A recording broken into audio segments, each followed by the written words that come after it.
Welcome to the Builders of Authority podcast, a show committed to helping you build authority for your brand. In the realm of business and personal branding, authority stands as a cornerstone. Authority isn't built overnight, it's built over time. So join us as we build something remarkable together. And now, here's your host, Adam McChesney. Welcome back, everyone, to another episode of the Builders of Authority podcast. Our title sponsor for this podcast is Go High Level. GHL is the first ever all-in-one platform that will give you the tools, support, and resources you need to succeed with your marketing and advertising goals. Personally, I have used this software since 2020, and it's been a game changer for our businesses as well as our clients. If you are looking to level up your CRM game and your marketing game and take it to the next level, this is the platform to use. You can find a link in the show notes for a free 30-day trial that has tons of Builders of Authority personal branding bonuses. So take advantage of that opportunity, adopt a strategy and software, and grow your business. Quick reminder before we hop into today's episode that we are continuing to build our Builders of Authority community. So we have our group mastermind. We just threw our in-person event, BOA Live, on Wednesday this past week here in St. Louis with over 70 people. It was absolutely amazing. We have our free Facebook group that you can click on in the show notes if you're not a part of it already. But in that free Facebook group, we do weekly trainings, daily content, and much more. You'll find all the details with everything we have going on at Builders of Authority in the comments.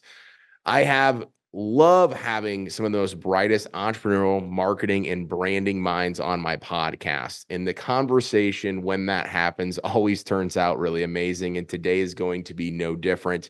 I first heard of this guest back in 2023 after hearing him on a couple of podcasts and was extremely impressed. And after following him for a while, I saw that he was looking to get on some more podcasts. So I shot him a message and then threw my name in the hat. And today we get the opportunity to have a great conversation. My guest today is Josh Forti. He has grown his footprint online to over 7 million followers across social media, sold over $25 million and more on online services and information, and built a 1.5 million download podcast, all organically, which he and I were just talking before the podcast, we like to talk about personal branding, organic growth, things like that. That's absolutely phenomenal. So Josh, welcome to the show, man. Hey man, thank you so much for having me. I appreciate it. And hopefully I can live up to that hype, man. That was crazy. One thing just to clarify on it, the 7 million followers, we grew and managed 7 million followers for clients. Awesome. Okay. On social media, across platforms. We had about 100 million follower network that we were a part of as well. So yeah. I personally, I have a great personal brand, but I don't have 7 million followers yet. Awesome. Well, I appreciate that clarification. Yeah. I know I was doing some research on you, man, but I won't do it justice. So if you can share a little bit with the audience just about who you are, kind of your background and everything you've done in the entrepreneurial space. Yeah. I like to share value and share stories that bring context on things. I'm not one to just like give a highlight reel, but I will do my best here in 30 seconds or so. Grew up on a farm in Indiana in the middle of nowhere. Do not come from a billionaire Rolodex. I don't have a billionaire Rolodex. I don't come from money. I don't have special talents or skills or anything like that. But my parents did teach me how to work hard, how to think for myself. And I think we as entrepreneurs are all wired differently, right? Like we're just wired differently from everybody else. I didn't used to think that, but we just are. And so like many entrepreneurs, I wanted freedom. I wanted out. And I was like, I'm going to go and I'm going to be an entrepreneur because that's the way to go and do it. And so I became an entrepreneur and struggled for a while, quite frankly. Couple of years of trying to figure out. And I remember laying in bed, it was a Saturday morning, and I was looking at like Gary Vee and Grant Cardone and like all them. And I'm like, well, it's easy for them to sell stuff because like people follow them. They like want to buy from them. Right. And I'm like, I don't have a following. So maybe I should go get maybe I should go build a brand. Maybe I should go get followers. Like maybe I should actually go and have an audience and a network of people to sell to. And then that way, this core shift, right, that I didn't even realize I was having at the time was maybe I should stop trying to chase people and get them to chase me. Right. And so that was kind of that mental moment that led me down the path of social media. And long story short, we hit it pretty big. Like I said, we grew and managed about 7 million followers. online, probably 6 million of them or so on Instagram. Had a network of about 100 million followers. We were pushing. We get in touch with just about anybody at peak. And then I decided that I should probably learn how to make some money, learn some marketing and learn some sales, because, followers don't always equal dollars. And so shifted and got into the world of online marketing and online sales. And the last 7 years now or so has been that journey. We started the podcast, Think Different Theory, grew that to 1.5 million downloads. Like I said, like you mentioned, we ended up having to shut that down due to a trademark infringement lawsuit with Apple. It was insanity, quite frankly. That's a whole story. But then after that, built a real company for the first time. Actually, learned how to, have a team and SOPs and all that. And so I'm not very good at very many things, but I am fairly good at helping people sell stuff. And so that's kind of my specialty in Forti is helping people sell stuff and increase their personal income. We've done almost $30 million now. I think actually it might be over $30 million with the sales for our clients. And yeah, that's a little bit about where we're at. Incredible. I appreciate that introduction. And one of the reasons why I was so excited to have you on the podcast was your expertise in not just having brands, but building businesses and helping other people build their brands, but not just build brands, because you can only cash out so much from a brand, but you have to turn that brand into actual sales. Yeah. So I kind of want to start there. What have you seen in terms of taking a brand and actually turning that brand into actual dollars, right? What are some of the misconceptions that people tend to maybe not necessarily always know, but maybe they think one way about, hey, I'm building a brand, but they don't connect the dot between branding or marketing and marketing and sales, tying it all together? Yeah, that's a great question. So I'll share a story and kind of my personal experience and learning with this is I don't think many people, I mean, I certainly didn't at the time at the beginning, understood that brand does not equal sales. You can have a brand and make no money, right? So having a brand will allow you to make sales, allow you to charge more, allow you to be, positioned a certain way, but the actual act of brand itself, it's almost counterintuitive to selling if you really think about it. Alex Hormozy, he talks about, he's like, the longer you can delay the ask, right, the more goodwill you give, the bigger your brand or the faster your brand can grow. Well, in order to make sales, you got to make an ask, right? And so early on, in growing our following and kind of growing the business, I got my start in social media, and then social media to direct response marketing. And so I actually come from a sales background or a direct response marketing background, which is kind of the opposite of selling. I mean, the opposite of brand, right? Yep. And so when I started Think Different Theory, the reason I believe that Think Different Theory did so well relatively quickly was because Think Different Theory, which was our podcast and our brand, was truly brand. And the entire focus on it was to create this identity, this feel, this brand. And I vividly remember, I still have the diagrams in my book. I drew it out to my clients. I was like, okay, we have Think Different Theory, but there's really two parts to this. There's the podcast front-facing brand, which pushes forth an idea, and then underneath the brand, behind the scenes, is we have our sales machine, right? And I was like, I want to keep the sales machine hidden for as long as possible. And I always loved it. People would come up to me for years. They would be like, what do you even sell? I don't even know what you do. Right. Yeah. I'm like, good. Because if you associate me with a product, then you're going to put me in the product box. Yeah. I don't want to be associated with a product. I want to be associated with an idea. Right. And so for me, I think that one of the big learning experiences is that Think Different Theory as a brand didn't make a whole ton of money. The reason we were able to sustain it was because we had a back end, sales process. But then once you have a certain level of success with the brand, once the brand starts to be established, that's when you can start associating product or different, monetized offers with the brand, and it will just crazy accelerate, right? But if you start off with just offer, right?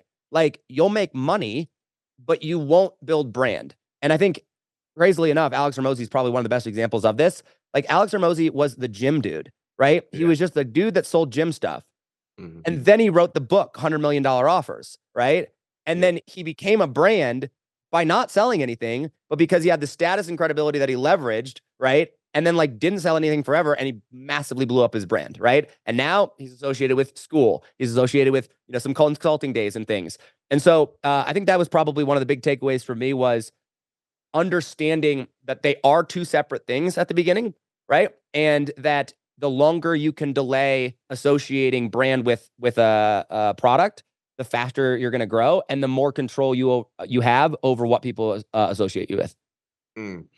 I think some of the most successful and I would say brightest minds, and I would obviously put you in that category, I appreciate it. in the marketing and branding space, have a sales background before they get into marketing.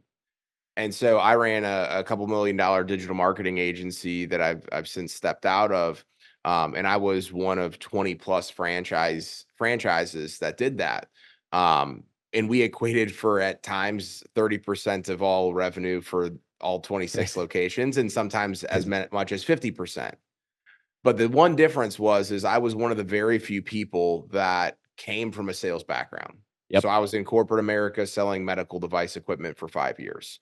And I channeled my sales experience and techniques and matched that with marketing and branding.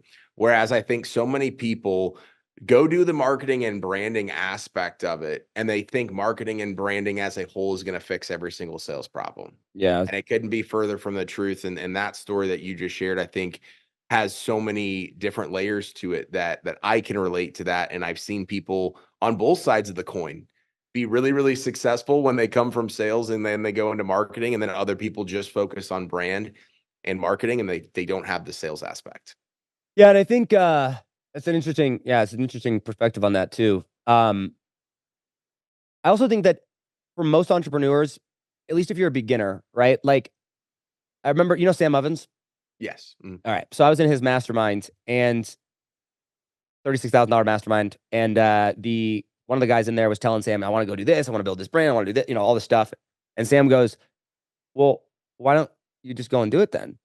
And the guy's like, well, I don't have the money for it. And Sam goes, well, how much money do you have? And the guy goes, I've got like 2 months of cash left. And like, you could hear a pin drop, dude. Right. And Sam goes, dude, like, I would lose my mind if, like, I'd freak out if I had less than $1 million in cash in the bank. Like, you don't even have the freedom to think until you have 100 grand in the bank, right? And he went on to say that, like, you can only see into the future as far as you can see cash, right? Yep. And so I think for most entrepreneurs that are starting out, that are, you know, not like, if you don't have a pile of cash, my life radically, like, fundamentally shifted my perspective of the world when I got my first 100 grand in the bank. Like, not like revenue or not like post-tax profit in the bank. Like, it was like, oh, I could not work for literally a year and maintain lifestyle. Cool. Got it. And so I think that most entrepreneurs are so focused on, or a lot of entrepreneurs are focused on brand too early, where it's like, go get some cash. And then once you've got 100 grand or 300 grand or $1 million, right? Then worry about brand, because like, you can make money without brand, but it's hard to build brand without money. And so, you know what I'm saying? Yeah. Oh yeah. Yeah. So I think that point about the sales background is correct. Like, go actually sell stuff, like go make money, then worry about your brand. Well, and I think as well as like there's both sides of the coin of like, yeah, you can go do this without a brand and you should go prove the concept first or prove yourself first. But then there's people that will start the brand and they'll do all this stuff. And a brand is a long game, right? So like I've been posting every single day on social media for 4 years. And what I shared at our event the other day is I shared the first YouTube video I ever made almost 4 years ago. It looked absolutely ridiculous. And I said, hey, but so many of you have been following me now for 3, 6, or 12 months. You think, hey, I've known Adam for this short period of time and I've had so much growth and I've grown a brand new company to multiple 6 figures in 6 months. You think I've only done this in 6 months. Yeah. This is the 4 years that I've been building a brand. This is the 5 years before that I was doing medical device sales. So people start building a brand. They know it's a long game. They hear from people like you and myself and everyone out there that it is a long game, but then they're like, but I need the return on investment right now. If I'm going to go make social media posts and I'm going to go and do this podcast recording, like I need to know what I'm going to get out of it. And so many people are playing the short game versus the long game. So that's kind of where I wanted to transition next, is the importance of building the brand, the, delaying your gratification short term to get the long term stuff. What are some examples of some things that you've seen pan out in your life when you played the long game versus the short game? Yeah. Oh man, dude, I'm 30, dude. I don't even know if I've long enough to or lived long enough to say that I've played the long game yet. I think that I can speak to the avatar that I know. I can speak to the industry that I know, which is attractive character based businesses where you're the face of your brand, right? Yeah. Like that's the world I know. So particularly online. But I think if you're going to build a brand around you, the question that has consistently helped me, I mean, grow. And I don't know. You said you met me in 2023. So I mean 2023. If you rewind to 2020, dude, I was probably probably the most criticized person in the entire online marketing world, or internet, particularly ClickFunnels space, when it came to politics, right? Like crazy, because I was doing political commentary or whatever. I was just talking about my opinions on the elections and all the different things, right? Yeah. But the question that consistently helped me get to the point, I mean, we're talking like tens of thousands of comments on some of these posts, right? Like just insanity. Was what am I going to be doing? What do I know that I'm still going to be doing in 50 years? Right. Mm. And for me, that question was like, I'm going to be having conversations with people, talking about conversations and topics that I feel are important, and probably voicing my opinion on things, right? Like Yeah. that's not gonna change, right? No matter how much money I have or how much success I have. Like you could offer me $1 billion and it's like, but you couldn't, you could never podcast again. You couldn't teach, couldn't share your opinion. There's 0% chance I hit that button, right? Like, no Yeah. way. Mhm. So for me, when I looked at the podcast, I went, I don't care how many views I get right now. I don't care how many download. I don't care. I don't care about a lot of the vanity metrics. I like them, but like I'm gonna go and create the environment that I just want to go and do for the next 50 years of my life. And then I'll figure out how to monetize it, because I have cash to be able to go and do this, but I'll figure out how to monetize it, and I'll figure out the direction of that as I go. Right. And so for me, the long-term game, I mean, the most long-term game that I think I've played with my brand is I speak my mind and I talk about things that I want to talk about. And it's typically very controversial things like religion and money and politics and worldview and psychedelic drugs. And you know what I'm saying? Like, and people have come to expect that from me. And so Mhm. when people, they ask me, they're like, aren't you afraid of being canceled? Or aren't you afraid? I'm like, how are you going to cancel me? Like, what are you going to, like, I literally just tell you exactly my opinion on everything. Like everyone knows that. Right. Yeah. So Mhm. that has been incredibly freeing. And for as much public criticism as someone might get, and I've certainly gotten my fair share of it, when you actually have conversations with people in real life, it is so drastically different than what the internet shows. Because like the number one thing I hear is from people is, I love how much you speak your mind. I love that you're not afraid to say the thing. Like, I just want to do business with you because of blah, blah, blah, or whatever. And I'm like, where are you on the internet? Because you know what I mean? So I think asking that question of what am I going to be doing in 50 years? What am I Mhm. still going to be doing? And building your brand for that, and not measuring it based off short-term metrics, but measuring it based on, I'm committed to this for 50 years. So if I don't figure it out in the first year, oh well. Yeah. Well, I really, really, really like the way in which you answered that, and how you shared, really just being your authentic self. Because I think that's what a lot of people struggle with as they're building a brand. They're like, who do people want me to be? And then they go try to create that avatar with their messaging, with all those things. And then you start attracting some of the wrong people, the wrong clients. And then you get frustrated and say, branding doesn't work. Well, it's because you weren't branding yourself. You were branding a version of yourself who you thought others wanted you to be. That's not Yeah. branding. That's No. imposter. Yeah. So I know a lot of people also struggle, because I have conversations with entrepreneurs all the time that want to come into our mastermind and we teach personal branding, coaching, and consulting, give them the blueprint, give them all the stuff, give them the strategies, and they're afraid of what other people think. And so you've obviously seen it on a much larger scale than I've ever seen it myself, and most of the people that will ever get into branding. What do you say? I know you kind of answered it a little bit, but like, what would you say to the person that's just getting started, or the person that's trying to come out of their shell, that has that in the back of their mind of like, what are people going to think when I am myself? Yeah. Do you know who you are? Because I didn't, Mm. right? So when I had a business that was doing $70,000 a month in revenue keyword there, right? Mhm. My brother dies in a helicopter crash. Older brother, wrecked my world, right? I come from a family of 8. I'm the second oldest. He's my older brother. And life came to a screeching halt. I exited my company. My wife and I went around the world. She gets very, very, very sick, like almost like deathly sick, right? Almost died. We had to take emergency flights home. Like $10,000 a ticket stuff. We had prepaid for this 4-month trip. We didn't get any refunds. And I basically found myself living in the basement of my wife's mom's house over Christmas for a week with $8,000 left to my name, right? And I was very confused as to what the heck, how I got here, and like confused, like how can I be so good at what I do and still find myself here?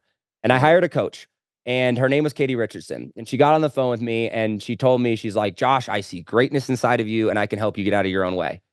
And I'm like sitting there like bawling. I'm like, okay, yes, I want to hire you, right? And she's like, I'm $60,000, and I'm like, $8,000, 60, math ain't mathin', right? Mhm. And but I knew she was the one. I just like, that deep down knowing in your like soul, you're like that. And so I Yep. hung up, cried for 15 minutes, picked up the phone, and I was like, "You take payments?" And she's like, "Yep." And I was like, "Cool, I'm in." Put down the $5,000. I said, I don't have the money to make your next payment. Let's get to work." $60,000 contract I signed, and we get on the first call, and she asked me, "All right, well, tell me what's going on." And for 45 minutes, I told her about the problems with my business and the problems with the ads and the problems, or funnels and sales and all that, whatever. And after 45 minutes, she goes, "You done?" I'm like, "I think so." And she goes, "Josh Forti, who are you?" I had no idea what the frick she meant. I was like, "I paid you $60,000 for you to ask me a stupid question. Like, what are we doing here?" Right. But over the Yeah. next 4 months, the only thing that we worked on was that one question. I didn't know who I was. I didn't know what I stood for, what I believed, how I made decisions. Like, I knew who Tom Brady was, and I knew who Elon Musk was, and I knew who Gary Vee was, or Russell Brunson, but I didn't know me. And so Yeah. because I didn't know me, how was I possibly supposed to actually put that out there? Yeah. Right. And so I think the reason that I struggled, and I think reason a lot of entrepreneurs struggle with imposter syndrome, or with, struggling to put themselves out there, or what will people think of me, is because you don't actually even know who you are. You don't. Mm. You have not actually taken the time to figure that question out. And I will tell you, the moment that I figured that out, it took me 4 months, right? But like once I figured out who I was, right? Like I know who I am. Like I'm a child of God, the servant of the King. I'm powerful. I'm influential. I'm wealthy. I'm free. I like it's who I am at my core, right?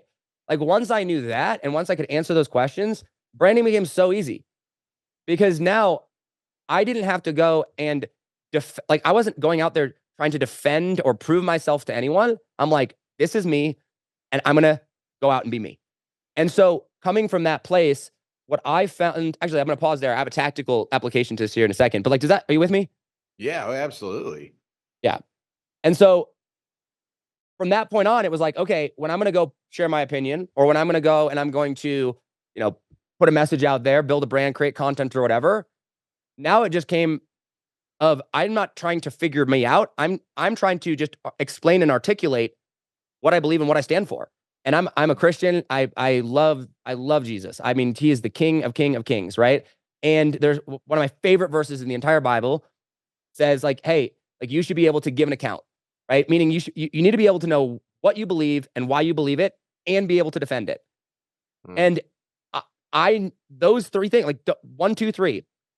Who are you? What do what do you believe? Why do you believe it? Why do you think you're that? And then are you able to defend your belief system, right?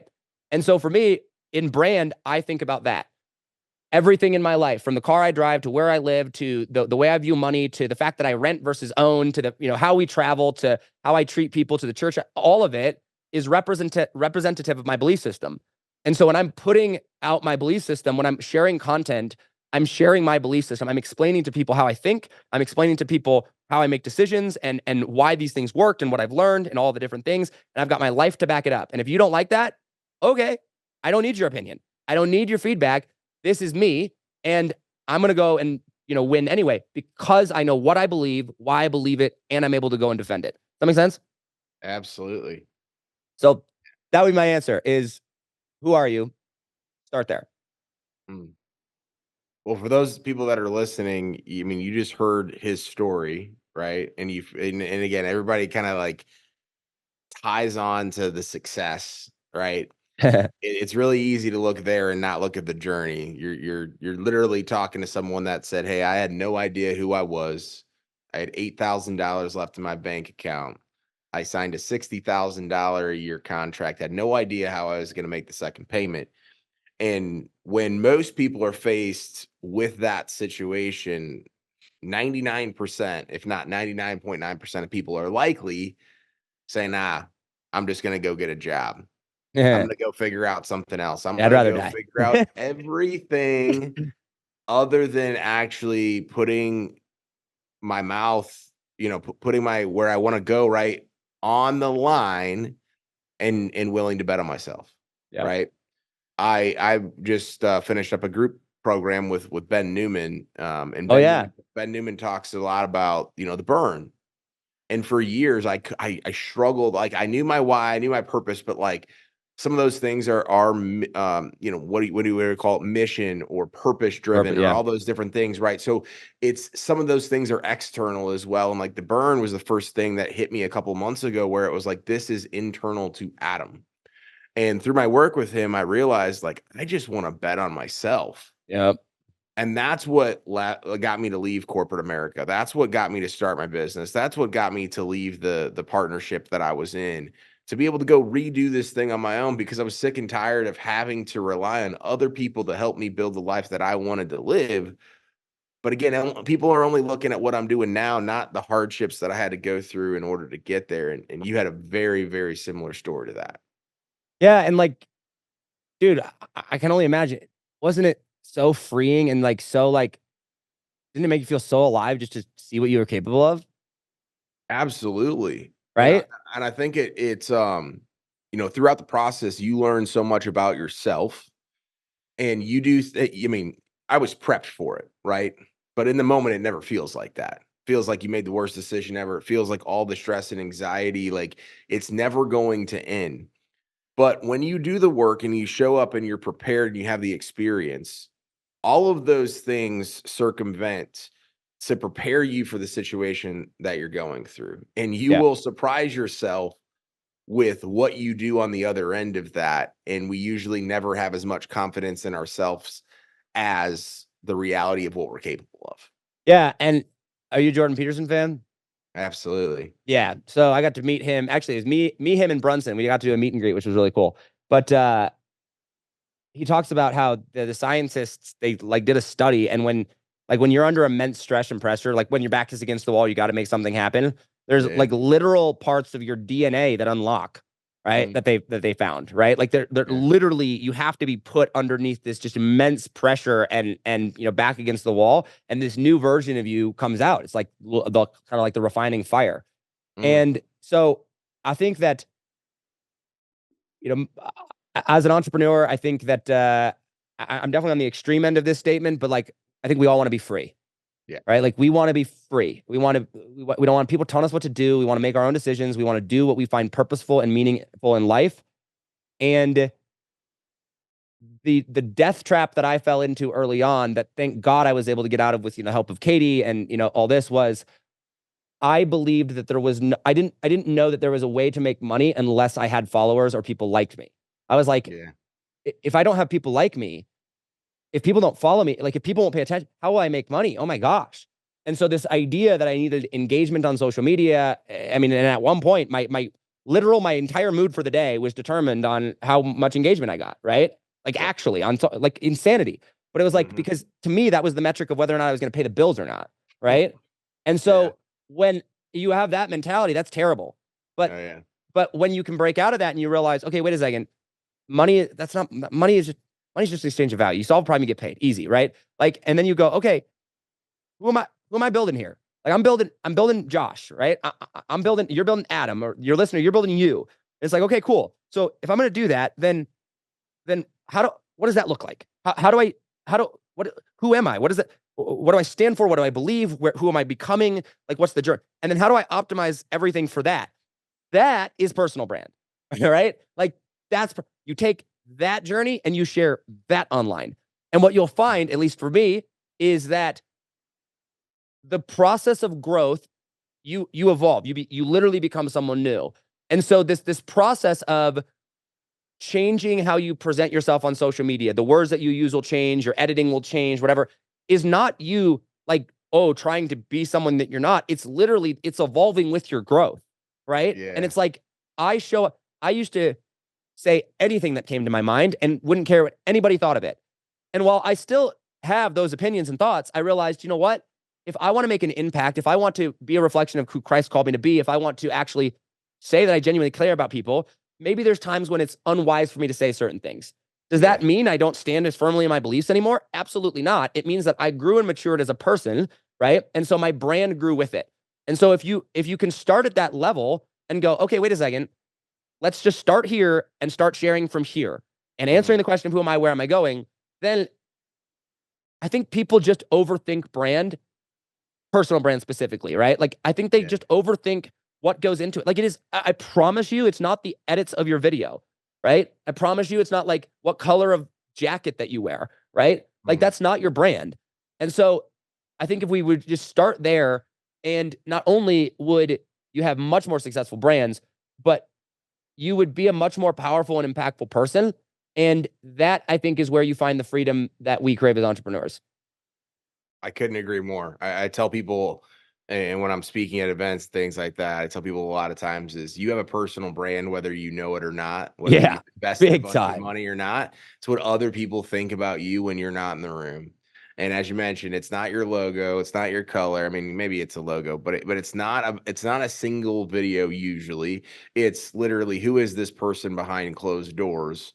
And what is the bigger mission, and what is the bigger impact? What's the messaging? What's all of those things? Now, all of those other things play into the top of the funnel, of course, but they don't stand alone, like what other people think about you when you're not in the room.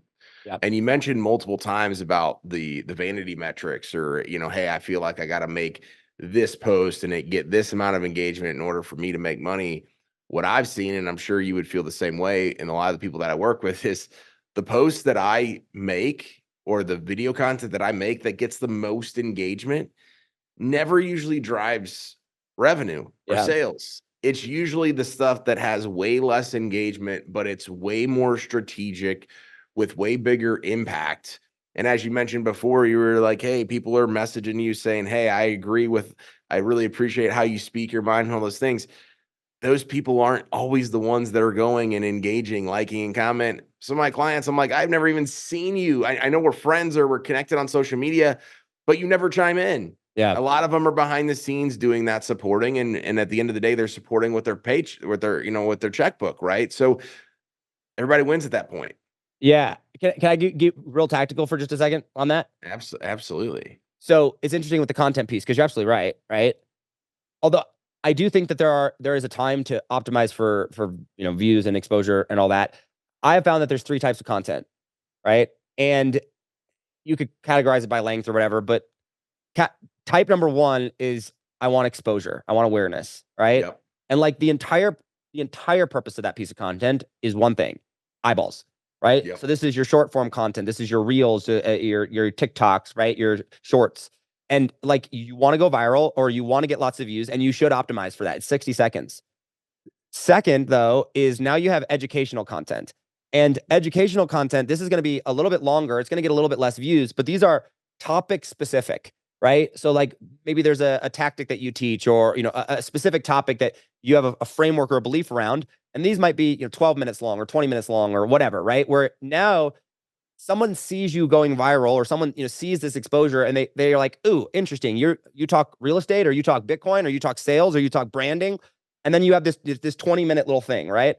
And then the last piece is what I call conversion content. And this is your long form content. Now, conversion could be conversion into the brand. Think a 3-hour podcast with Joe Rogan, right?